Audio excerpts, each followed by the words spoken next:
இப்பதிவில் படைவேடு ரேணுகாம்பாள் கோவில் வரலாற்றை பற்றி பார்ப்போம். விதர்ப்ப மன்னனுக்கு குழந்தை இல்லாததால் சக்தியை வேண்டி நின்றான். சக்தியின் அருளால் அவனுக்கு பெண் குழந்தை பிறந்தது. குழந்தைக்கு ரேணுகா என்று பெயரிட்டான். 19 வயது ஆகும்போது அப்பெண்ணுக்கு ஒரு கனவு வந்தது. கனவில் வந்தவனையே மனம் முடிக்க திக்விஜயம் செய்தால் தேசம் முழுதும் தேடிவிட்டு கடைசியாக குண்டலிபுரத்தில் தான் கனவில் கண்டவனை கண்டால் அவர்தான் ஜமத்கனி முனிவர். ரேணுகா தன் கனவில் கண்டவற்றை ஜமத்கனி முனிவரிடம் சொல்லி திருமணம் செய்து கொள்ளும்படி வற்புறுத்தினாள். முதலில் மறுப்பு தெரிவித்தவர் அவள் பக்தியை கண்டு மெச்சி திருமணம் செய்து கொண்டார். ரேணுகாவும் முனிவரின் விருப்பப்படி அவருடன் வாழ்ந்தாள். அவர்களுக்கு 4 பிள்ளைகள். அதில் திருமாலின் அவதாரமான பரசுராமரும் ஒருவர். ரேணுகா கமண்டல நதிக்கரைக்கு தினமும் சென்று புதிய மண்பானை செய்து தண்ணீரை கொண்டு வந்து ஜமத்கனி முனிவரின் பூஜைக்கு உதவுவாள். அவ்வாறு தண்ணீர் எடுக்கும் பொழுது வான்வழியாக சென்ற கந்தர்வனை கண்டு மயங்கி நின்றாள். அதனால் மண்குடம் சிதைந்து தண்ணீர் எடுக்க இயலவில்லை. இதனை உணர்ந்த ஜமத்கனி முனிவர் தன் பிள்ளைகளை நோக்கி ரேணுகாவின் தலையை வெட்டி வீழ்த்துமாறு கட்டளையிட்டார். மற்ற பிள்ளைகள் மறுக்க பரசுராமன் தந்தையின் கட்டளையை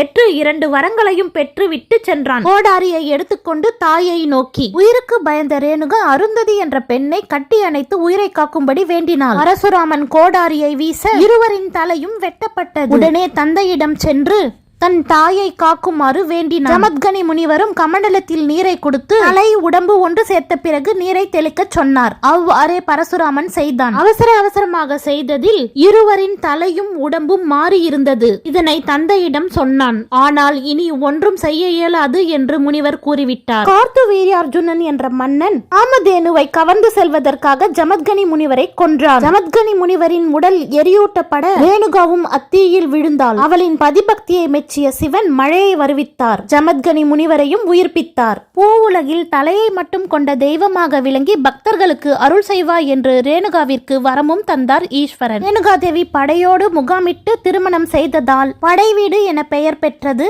படைவீடு ரேணுகாம்பாள் கோவிலில்.